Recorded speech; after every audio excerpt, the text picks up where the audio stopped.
नमस्कार।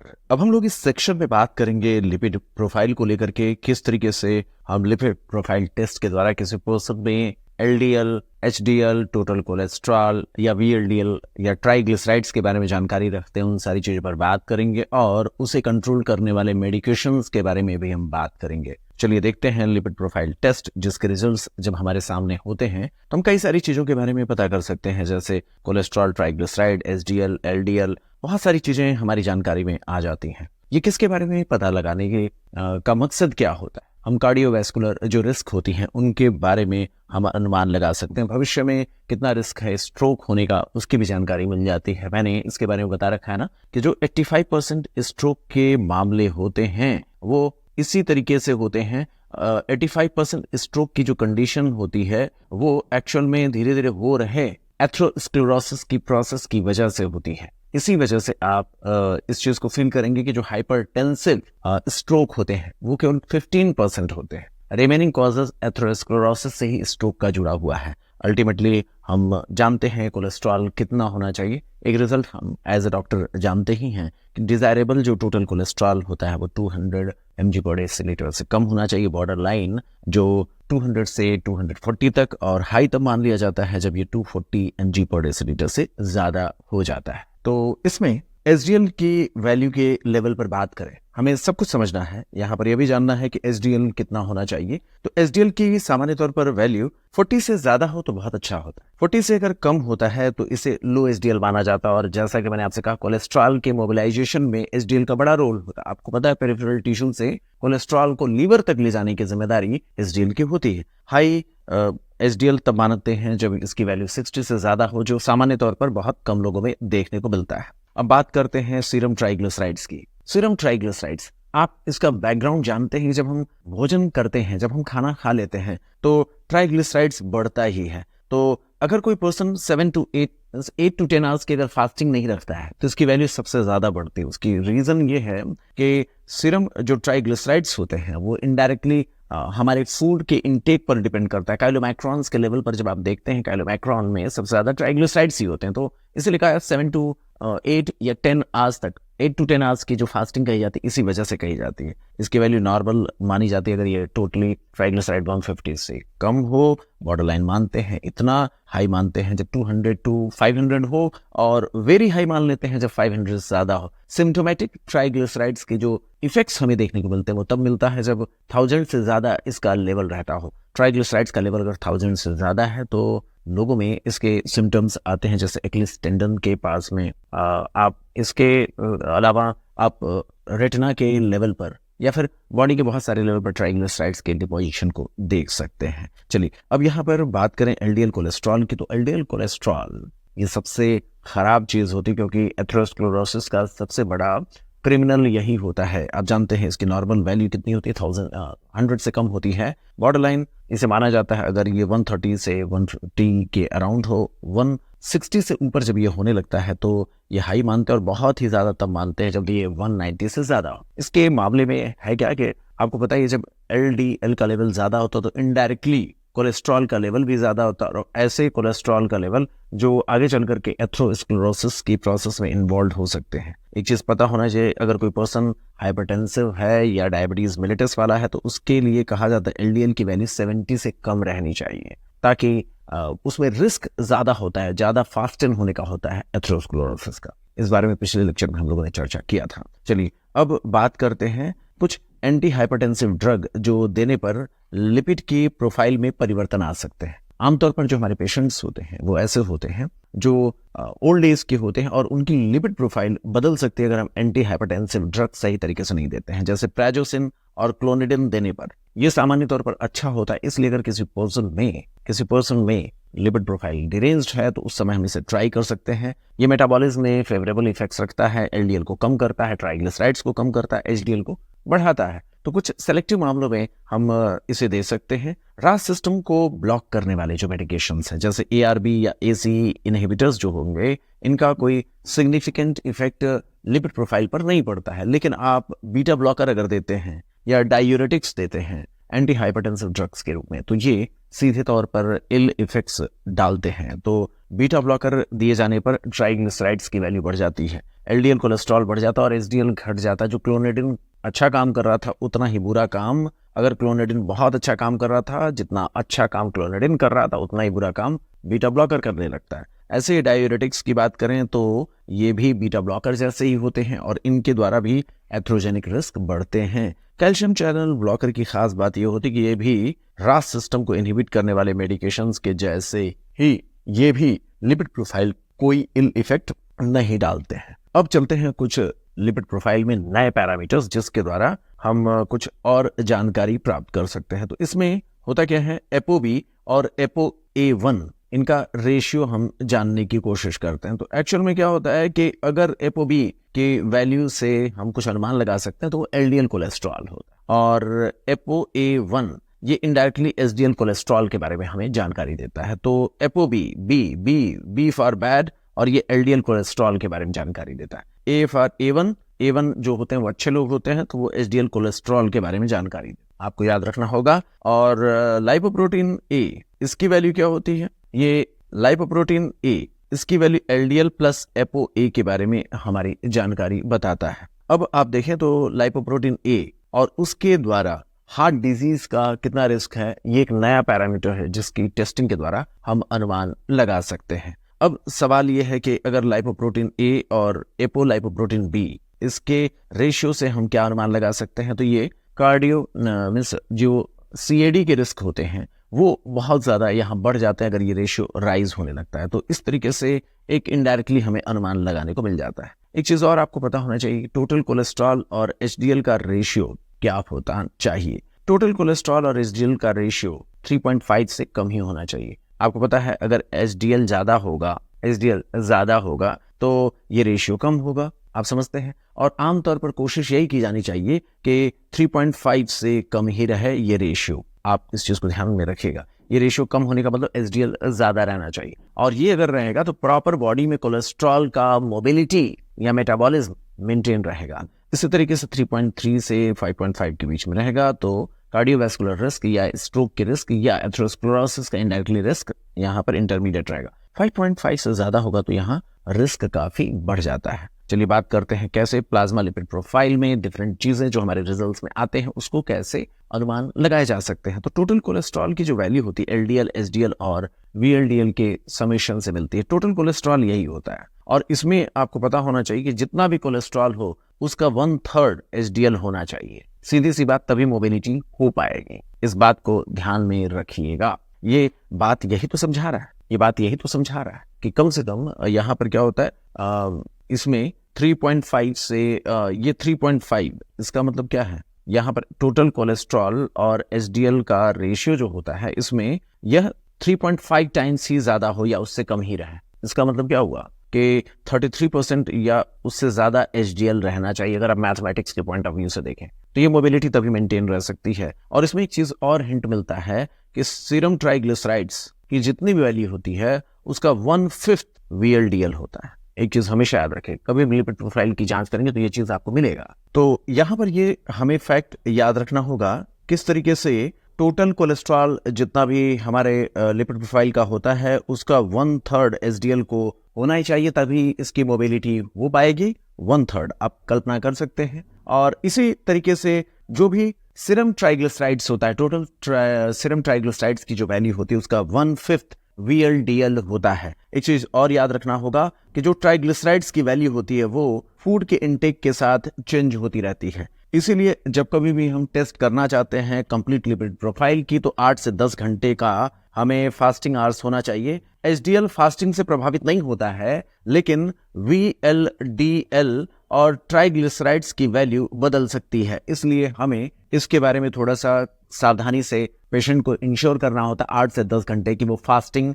रखेंगे। If a patient has total cholesterol 300, triglyceride 150, HDL 25, तो एलडीएल की वैल्यू कितनी होती है। तो अब आप समझ सकते हैं ट्राइग्लिसराइड्स आपको दे रखा है, एचडीएल दे रखा है, टोटल कोलेस्ट्रॉल दे रखा है, वीएलडीएल की वैल्यू आप ट्राइग्लिसराइड से पता कर लेंगे तो आप एलडीएल की जो वैल्यू होती है उसके बारे में अनुमान सीधे तौर पर लगा सकते हैं। इसी तरीके से एक और चीज है जिसको हम चेक कर सकते हैं, जो नॉन लिपिड, एक तरीके से सीरम में इसकी वैल्यू पता करके ये हमें एथेरोस्क्लेरोसिस का रिस्क तो के बारे में जानकारी तो देता है, लेकिन ये लिपिड प्रोफाइल का डायरेक्टली हिस्सा नहीं होता। नॉन लिपिड या इन्फ्लेमेटरी मार्कर के तौर पर इसे हम जानते हैं, जिसमें HSCRP की वैल्यू होती है। सामान्य तौर पर इसकी वैल्यू 1 से कम होनी चाहिए, 1 to 3 है तो नॉर्मल रिस्क है, और 3 से ज्यादा अगर HSCRP की वैल्यू आती है तो बहुत ज्यादा रिस्क होता है। हम चाहें तो बहुत सारे इन्फ्लेमेटरी जो मार्कर्स हैं उनके बारे में पता लगा सकते हैं, जैसे IL-1, MPO या TNF अल्फा या फाइब्रिनोजन की वैल्यू। तो इस तरीके की वैल्यू से हम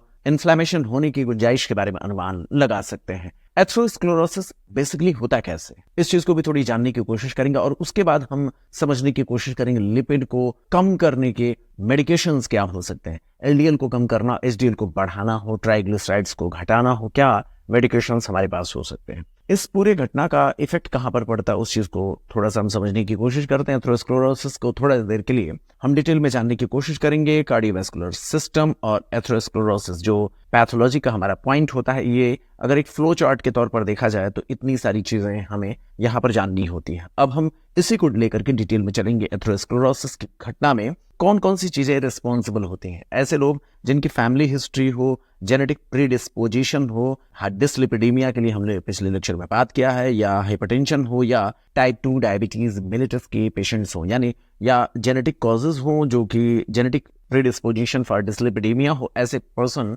या फिर वो लोग जिनमें एक्वायर्ड कॉजेज हो। एक्वायर्ड कॉजेज कौन से दोस्तों? हाइपरटेंशन या टाइप 2 डायबिटीज। इसीलिए कहा जाता है कि जिनको हाइपरटेंशन होता है या टाइप 2 डायबिटीज होता है उनके लिए LDL 70 से कम रहने की रिकमेंडेशन इसलिए दी जाती है, क्योंकि इनमें रिस्क ज्यादा होता है। किसका? एथेरोस्क्लेरोसिस का। अब चलते हैं, बात करते हैं ये जो स्मोकिंग होता है वो क्या करता है? ये फ्री रेडिकल ज्यादा जनरेट करता है, जिसके कारण ऑक्सीडाइज्ड HDL प्रोड्यूस होते हैं। इसी तरीके से हाइपरटेंशन ये क्या करता है? ये आर्टेरियल वॉल को डैमेज करता है, आर्टेरियल वॉल, और वहां पर ऑक्सीडाइज्ड HDL पहुंच करके इन्फ्लेमेटरी रिस्पॉन्सेज जनरेट कर सकता है। आगे हम डिस्कस करेंगे। डायबिटीज मिलिटस क्या करता है? ये एंडोथेलियल सेल मेटाबॉलिज्म को अल्टर करता है, ग्लूकोज, और इसकी वजह से लाइपोप्रोटीन लाइपेज की एक्टिविटीज यहाँ प्रभावित होती है। ये एक बड़ा कारण होता है। तो यहाँ पर LDL कोलेस्ट्रॉल 70 से कम होना चाहिए, ये चीज आपको बता रखा हूं।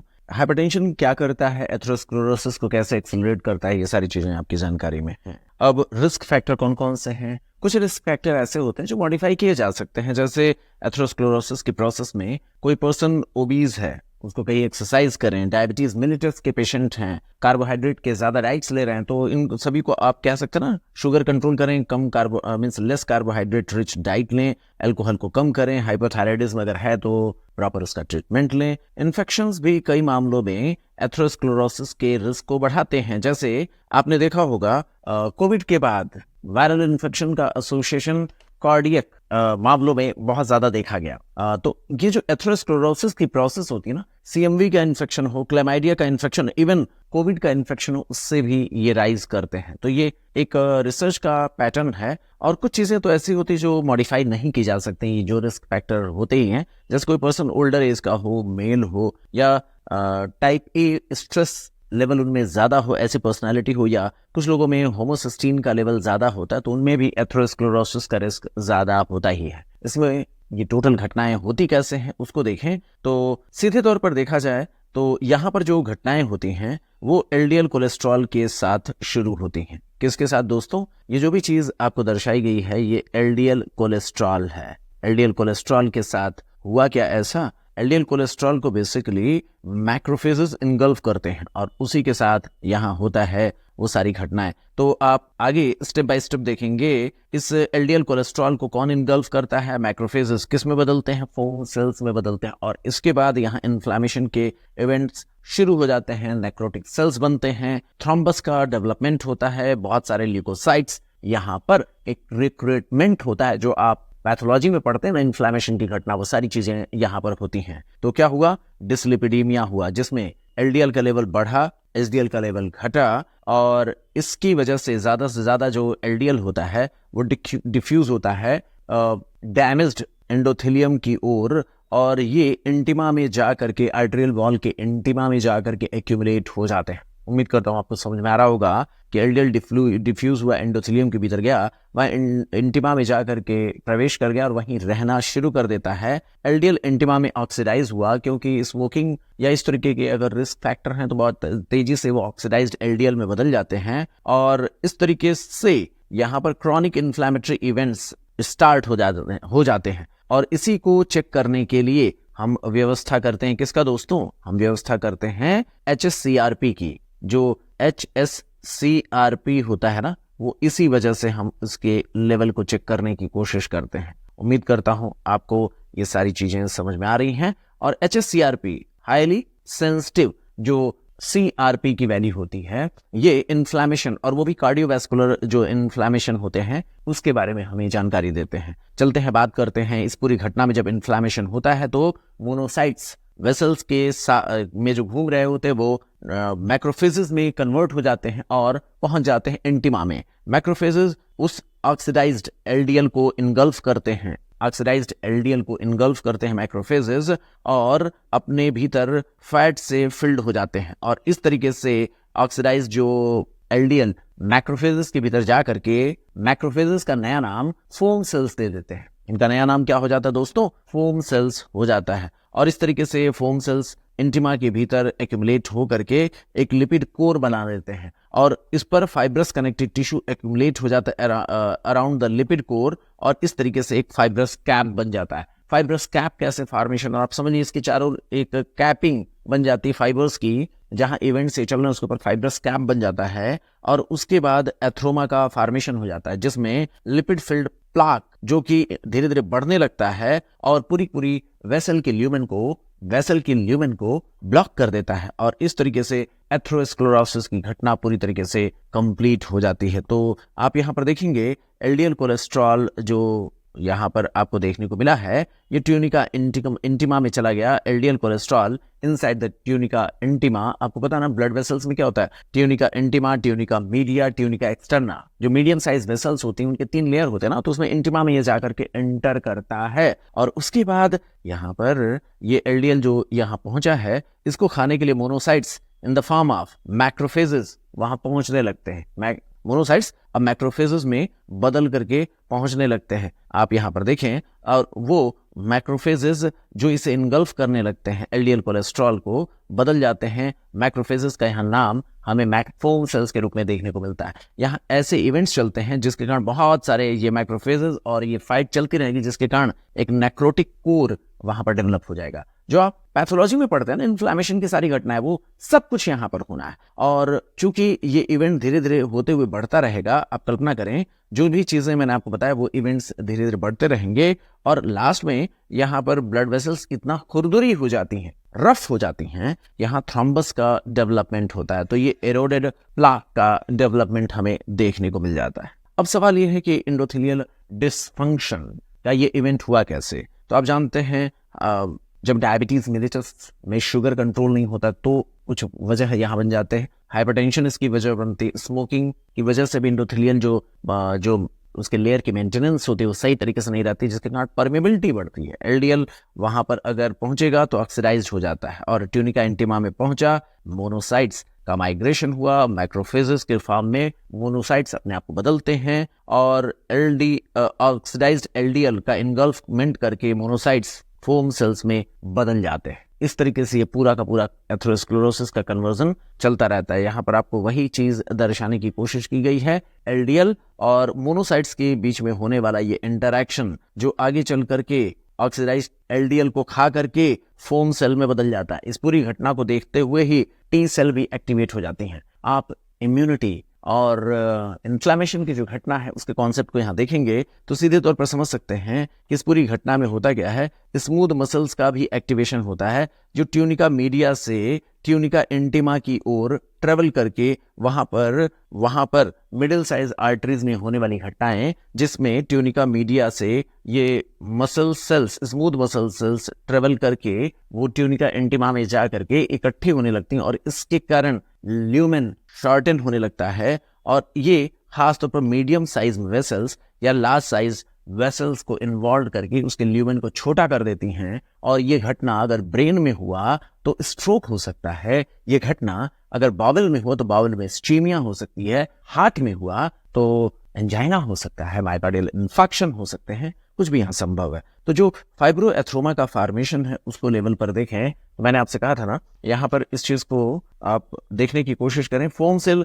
जब ट्यूनिका इंटीमा में एक्यूमुलेट होने लगे तो लिपिड कोर बन गया, फाइब्रस कनेक्टिव टिश्यू एक्यूमुलेट कर जाते हैं लिपिड के इस कोर के चारों ओर और क्या बना लेते हैं, फाइब्रस कैप बना लेते हैं। क्या बना लेते हैं दोस्तों, फाइब्रस कैप बना लेते हैं और इसके वजह से थोड़े दिनों बाद एथ्रोमा का डेवलपमेंट हो जाता है, लिपिड फिल्ड प्लैक जो कि इनलार्ज होने लगता है और पूरी ब्लड वेसल के ल्यूमेन को इन्वॉल्व कर लेता है और एथेरोस्क्लेरोसिस की घटना हमें देखने को मिलती है। तो मैंने आपसे कहा ना, यहाँ पर फाइब्रस कैप का फॉर्मेशन, चारों ओर से फाइब्रस टिश्यू ने इसको ढक लिया और यहाँ से मसल्स जा करके ट्यूनिका मीडिया से मसल सेल्स जा करके यहाँ प्रोलिफरेट करती रहती हैं। यहाँ नेक्रोटिक सेल्स होंगे, बहुत तरीके की इन्फ्लेमेटरी सेल्स होंगी और अगर ये इवेंट हमारे ब्लड में अगर हमारे ब्लड वेसल्स में ये इवेंट चल रहा होगा तो HSCRP से ये वैल्यू हमें पता चल जाती है। यहाँ पर हो सकता है हार्डनिंग भी होने लगे जो कि कैल्सिफिकेशन के साथ यहाँ पर हो सकती है। फोम सेल क्या होता है ये चीज आपको पता है, नेक्रोटिक कोर क्या बन रहा है, क्यों बन रहा है, ये आप इन्फ्लेमेशन के नॉलेज से इस चीज को समझ सकते हैं। शोल्डर या सेलुलर जो एरिया है उसकी भी जानकारी आप यहाँ पर रख सकते हैं। तो ये पूरी जो घटना घटती है इसमें एलडीएल कोलेस्ट्रॉल कल्प्रिट रहता है जिसको इन्गल्फ करता है, मैक्रोफेजेस बदलता है फोम सेल में। यहाँ टोटल इवेंट्स जो चलते हैं वो नेक्रोटिक कोर बना देते हैं, बाहर की ओर फाइब्रोएथ्रोमा का फॉर्मेशन हो जाने की वजह से हार्डन हो जाती है, इस पर कैल्शियम में डिपॉजिट हो सकते हैं, थ्रोम्बस डेवलप हो सकता है यहाँ पर। ये बस मोटे तौर पर आप इस चीज को रिकॉल कर सकते हैं। फाइब्रोएथ्रोमा में क्या क्या चीजें होती है दोस्तों, जिसमें फाइब्रस कैप होता है, फाइब्रस कैप के अलावा शोल्डर होता है, नेक्रोटिक कोर होता है। तो आप इस चीज को यहाँ पर जो आप रीड करने के लिए यहाँ पर एक बार देख सकते हैं, ज्यादा कुछ इंपॉर्टेंट नहीं, बस एक आइडिया देना था कि फाइब्रोएथ्रोमा में फाइब्रस कैप होता है और भीतर की ओर लिपिड कोर होता है। यह फाइब्रस कैप अगर थिन रहा तो ये टूट सकता है और यहाँ से क्या होगा, एम्बोलाई डेवलप हो के मूव कर सकता है, कहीं पर भी जा करके वो ब्लॉकेज कर सकता है। अगर ये थिक रहा तो स्टेबल प्लाक बनेगा, स्टेबल एंजाइना का कारण बन सकता है। जबकि अगर ये थिन रहा तो हार्ट में आप कल्पना करें ये अनस्टेबल एंजाइना इसी की वजह से डेवलप होते हैं। अब फॉर्मेशन ऑफ फाइब्रोएथ्रोमा की जो बात हमने किया वो क्या क्या यहाँ पर करता है और उसका इफेक्ट क्या हमें देखने को मिलता है। फाइब्रोएथ्रोमा डेवलप तो हो गया, अब उसका इफेक्ट क्या क्या होगा। तो मैंने आपसे कहा कि डिसलिपिडीमिया हुई, एलडीएल डिफ्यूज हो गया, एलडीएल डिफ्यूज हुआ, एलडीएल ऑक्सीडाइज्ड हुआ, एलडीएल ऑक्सीडाइज होने के साथ ही क्रॉनिक इन्फ्लेमेशन की घटना यहाँ पर शुरू होती है, जो अल्टीमेटली हमें इन्फ्लेमेशन को सिस्टमिक इन्फ्लेमेटरी मार्कर्स के थ्रू हम यहाँ पर देख सकते हैं। यहाँ पर सीरम सीआरपी की वैल्यू बढ़ी रहेगी। ये एथेरोस्क्लेरोसिस का एक इंडिपेंडेंट मार्कर होता है। अगर आप बहुत स्पेसिफिक देखना चाहते हैं तो HSCRP की वैल्यू यहाँ पर पता लगा सकते हैं। तो HSCRP भी हमारे लिए बहुत महत्वपूर्ण हो जाता है। सीरम सीआरपी जो होता है ये इनडायरेक्टली बताता है।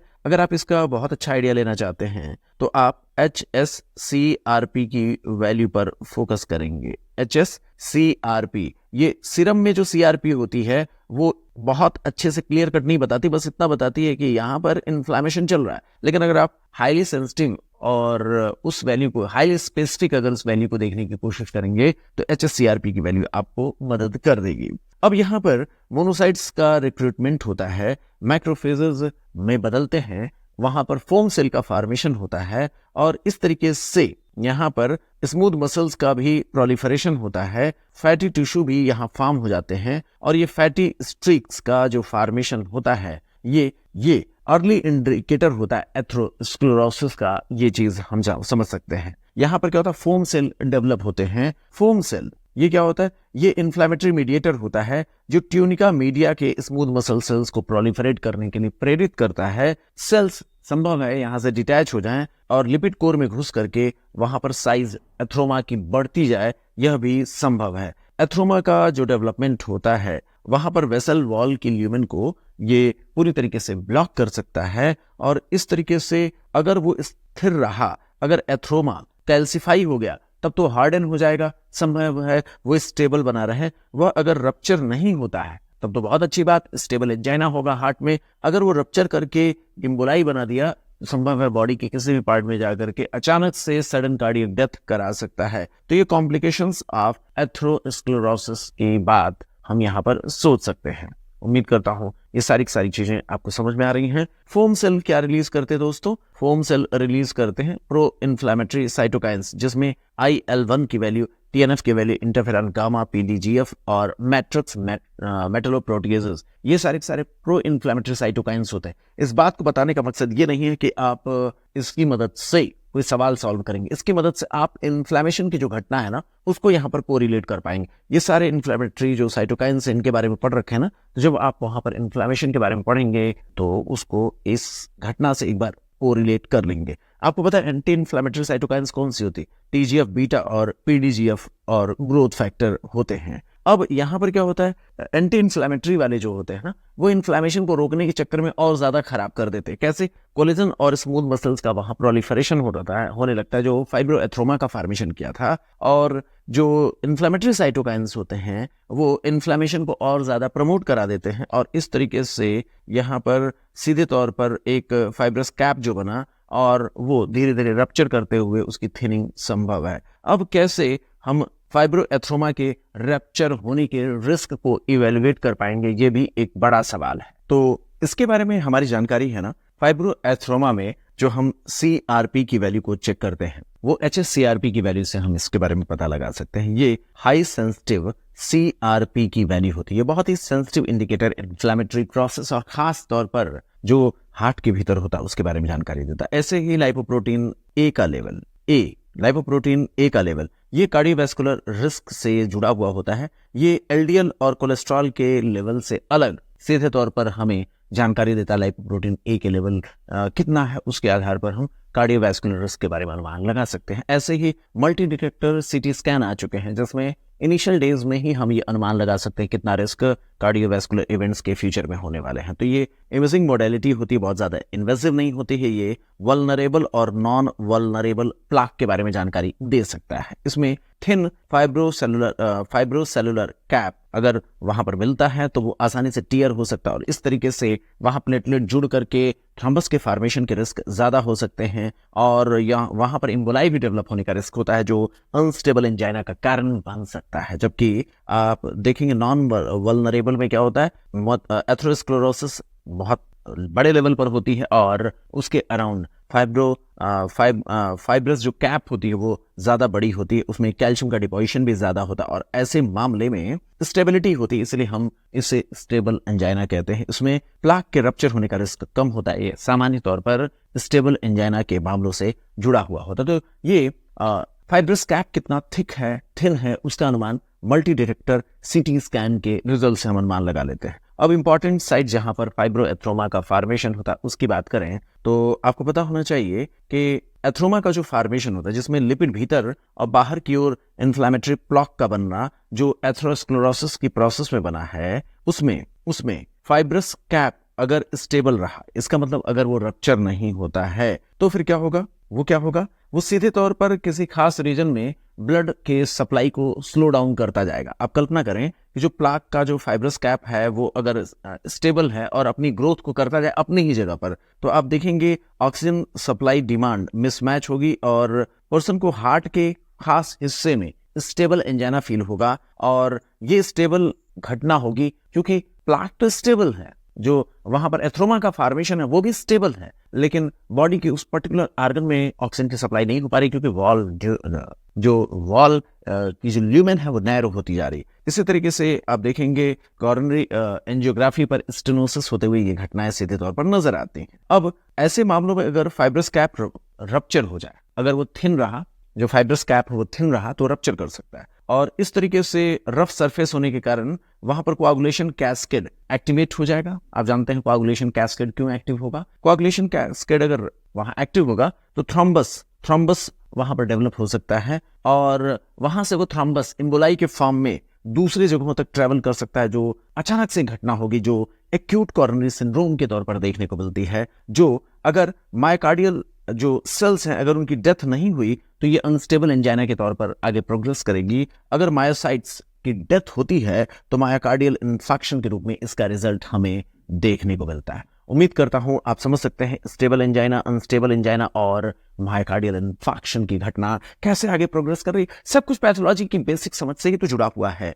और अगर यही घटना ब्रेन में हो रही हो, इस तरह की घटनाएं ब्रेन में हो रही हो, तो आप समझ सकते हैं एम्बोलाइजेशन ऑफ थ्रोम्बोटिक मटेरियल या प्लाक का अगर होता है, तो ऐसे मामलों में अगर स्टेबिलिटी थोड़ी रहती है तो ट्रांजिएंट इस्चेमिक अटैक होते हैं। ट्रांजिएंट इस्चेमिक अटैक बीच बीच में रुक रुक करके हमें ऐसा लगता है कि पर्सन के जो ब्रेन का जो बॉडी का कंट्रोल है वो बीच बीच में रुक जा रहा है। ऐसा हिंट मिलता है एथेरोस्क्लेरोसिस के प्लाक में डिमांड और सप्लाई की मिसमैच होने की वजह से। अगर यहाँ पर एम्बोलाई अगर बहुत बड़े लेवल पर अगर बना रहा तो आप कल्पना कर सकते हैं इंस्टेंट स्ट्रोक डेवलप हो सकता है। तो एम्बोलाइजेशन ऑफ थ्रोम्बोटिक मटेरियल अगर ब्रेन में होता है तो उसके क्या रिजल्ट्स हो सकते हैं, आप कल्पना करें, आप कल्पना इसके बारे में कर सकते हैं। ट्रांजिएंट इस्चेमिक अटैक क्यों होता है उसके बारे में सोच सकते हैं। सेरेब्रोवैस्कुलर एक्सीडेंट कैसे हो सकता है, अचानक से अगर ये एम्बोलाई के फॉर्म में एक जगह से दूसरी जगह पर ट्रैवल कर कंप्लीट ब्लॉक कर रहे हैं तो इसके कारण स्ट्रोक डेवलप हो सकता है। Total occlusion of arterial wall ये भी संभव है। तो ये सारी चीजें जो आप कल्पना कर रहे हैं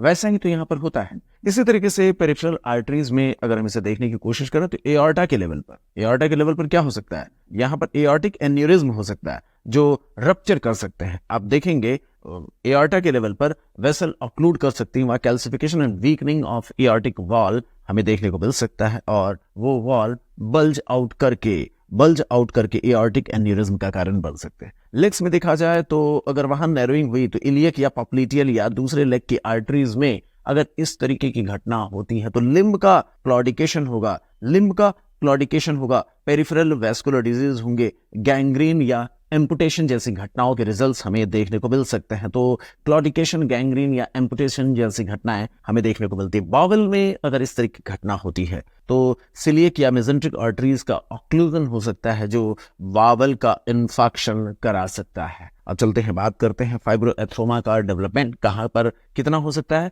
तो लोअर एब्डोमेन में अगर ये होता है एब्डोमिनल एओर्टा में, खासतौर पर रीनल आर्टरी और इलियक आर्टरी के बाइफर्केशन के बीच में अगर आप कल्पना करें तो क्या होता है, रीनल आर्टरीज जो होती हैं और ये जो बाइफर्केशन होता है इसके बीच में यहाँ पर सबसे ज्यादा इसके डेवलप होने का रिस्क होता है। अगर ब्लड का फ्लो नहीं हो पा रहा तो यहाँ पर सीधे तौर पर एक एन्यूरिज्म भी डेवलप हो सकता है, इस तरीके से फट करके ये एन्यूरिज्म भी डेवलप कर सकता है। कोरोनरी आर्टरी में अगर आप देखें तो लेफ्ट एंटीरियर डिसेंडिंग जो इसकी आर्टरी होती है उसमें कोरोनरी आर्टरी में सीधे तौर पर ये ब्लॉकेड डेवलप हो सकता है जो एंजाइना या मायोकार्डियल इन्फेक्शन के रिजल्ट्स के तौर पर देखने को मिल सकता है। पेरिफेरल आर्टरी में पॉप्लिटियल आर्टरी को सबसे ज्यादा इन्वॉल्व करता है। अभी हमने बात किया ना, पॉप्लिटियल आर्टरी हो सकती है, टीबियल आर्टरी कोई भी हो सकती है, लेकिन पॉप्लिटियल आर्टरी को सामान्य तौर पर अगर ये इन्वॉल्व करता है अधिकतर मामलों में तो क्लॉडिकेशन की घटना होती है। अगर ये सर्कल ऑफ विलिस या उसके आसपास कोई कभी डेवलप होता रहे तो इसके कारण ट्रांजिएंट इस्चेमिक अटैक या स्ट्रोक की घटना हो सकती है, जो मेडिसिन का टॉपिक हमारे सामने बन करके आता है। अब यहाँ पर